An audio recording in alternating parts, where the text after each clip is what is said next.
আজকে ছিল আমার জন্মদিন। তা আজকে জন্মদিনে আমি এই শাড়িটা পরবো। আগে থাকতে ঠিক করে রেখেছিলাম যে এই শাড়িটা আজ আমি পরবো। শাড়িটার নাম কি আমি জানি না, তবে শাড়িটা দেখতে খুব সুন্দর, আমার খুব ভালো লেগেছে শাড়িটা। এটা আমি পরবো বলে ঠিকঠাক করে রেখেছি।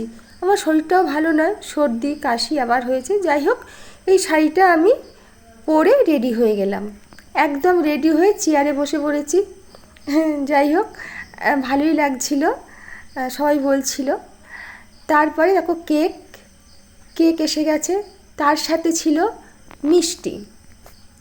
দুটো হাঁড়ি করে মিষ্টি ছিল, সাদা মিষ্টি, খুব সুন্দর খেতে, ভালোই খেতে। এই যে কেকটা আরেকবার দেখিয়ে দিচ্ছি, দেখো হ্যাপি বার্থডে লেখা আছে কেকটা। এবার হয়েছিল দুপুরের খাওয়া দাওয়া। দুপুরের খাওয়া দাওয়া তো অনেক কিছু ছিল।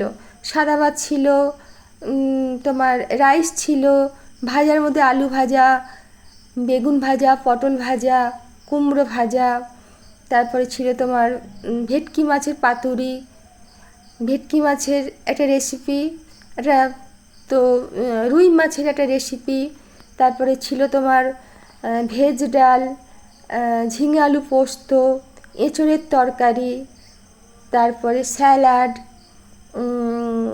তারপরে আমের চাটনি, পাঁপড়, মিষ্টি, সব কিছু ছিল।